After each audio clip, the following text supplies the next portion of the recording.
Let me read to you a passage from the 10th chapter of St. Mark's Gospel, verses 46 to 52. It's the Gospel for Thursday of the 8th week in Ordinary Time.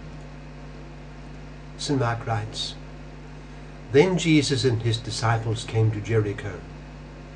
As they were leaving the city, together with a large crowd, a blind man, Timaeus, that is, the son of Timaeus, was sitting by the roadside begging. When he heard that it was Jesus of Nazareth, he began to shout, 'Jesus, Son of David, have mercy on me.' Many rebuked him and told him to be quiet, but he shouted all the more, 'Son of David, have mercy on me.' Jesus stopped and said, 'Call him.' So they called to the blind man, 'Cheer up, on your feet, he's calling you.' Throwing his cloak aside, he jumped to his feet and came to Jesus. 'What do you want me to do for you?' Jesus asked him. The blind man said, 'Rabbi, I want to see.' 'Go,' said Jesus, 'your faith has healed you.' Immediately he received his sight and followed Jesus along the road." That's from Mark chapter 10, verses 46 to 52. It speaks to us of requests that we make of God. Consider that scene. Our Lord is drawing out of Jericho on his way to Jerusalem, and a large crowd is accompanying him. We can imagine the noise, the conversation, and the continual stream of persons making personal contact with Jesus as the assembly proceeds. A voice is heard above the hubbub, at first scarcely noticed. It is repeated once, twice, 3 times, and again. It is a shout, and is different from the noise of the conversing crowd.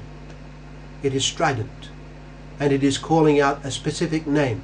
It calls for Jesus, the Son of David. Our Lord himself stops. He has been conversing, say, with a woman of the crowd as he walks along, giving her his full attention amid many others around him. Perhaps she has been telling him of her sorrow. Her conversation with Jesus finishes, and she slips back while another presses to speak with him. But Jesus gently stops to listen and hears the insistent voice calling for him. Those around him draw to a halt too and hear the voice, and Christ asks that the man be brought to him. We know the sequel. Hearing the plea above the crowd from someone unable to reach him, he granted the request. It is all in character. Jesus is all-powerful, all-merciful, compassionate and loving. The blind man knew this, for he had been told about Jesus of Nazareth, and he was absolutely confident that if he could but make contact, he would have his sight again. Let us ask ourselves this: might there not have been some other blind man in Jericho at that very time, on that very day, who missed out on a meeting with Jesus Christ, and so remained in his blindness? Had Jesus not passed by that way, at that very location, when Timaeus was there, Timaeus may have been blind for the rest of his life. Why did not Christ seek out all the others in Jericho who were blind or sick or in need? The simple fact is that we do not know. We do not know why God does not fix up all the evil that there is in the world, nor why he does not take the initiative in answering every petition according to the form in which it is lodged. If Jesus is around, why does he not do something about these problems? If he has the power, what is holding him up?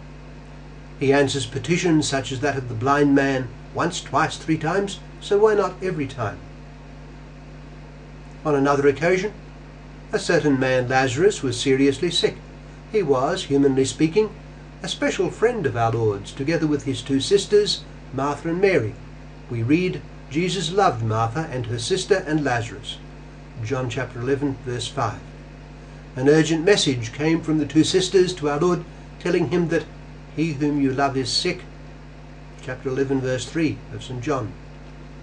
It was a request that he come immediately. On an earlier occasion, in the Gospel of St. John, Mary, the mother of Jesus, approached her son to tell him that they had no more wine at the wedding feast. That was all she said. And though it precipitated his timetable for commencing, he acted and miraculously endowed the wedding feast with a large quantity of magnificent wine.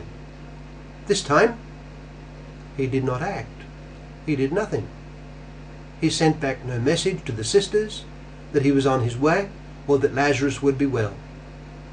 On other occasions he cured from a distance, or immediately accompanied the petitioner to the scene of need. Lazarus continued to fail, to the grief of his two sisters. Presumably, they were in the full flower of life, still in their 20s, perhaps in their early 30s. Lazarus succumbed, and there was no sign from our Lord, no message, no nothing at all. To the anguish of the sisters, he succumbed and passed out of this life. One can imagine their sorrow as they looked upon the body, and as the funeral ceremonies were arranged, performed, and completed. There he lay in the tomb. Sadness seared their hearts, and Jesus had not come. Why? We happen to know, but they did not know at the time. The silence of Jesus was inexplicable. Then, 4 days after the event, Jesus arrived on the scene.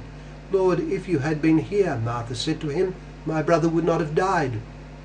Mary, arriving soon after, said exactly the same. Why did he not do something about it? He knew.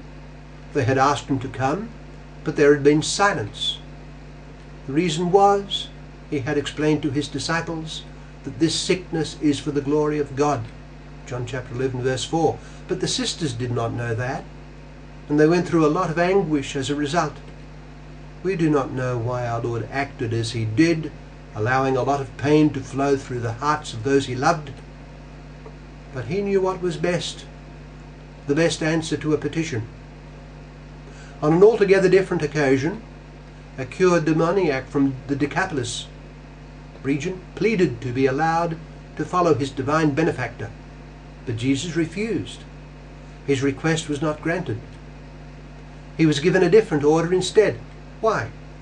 Why did not our Lord grant the request this grateful person made of him? We do not know, but Christ knows. He wants us to ask him for his help in all our needs. Let us then continue insistently to ask his help and never lose heart. What God disposes will be for his glory. Let us entrust ourselves to his holy will, knowing that in all things we are in very good hands.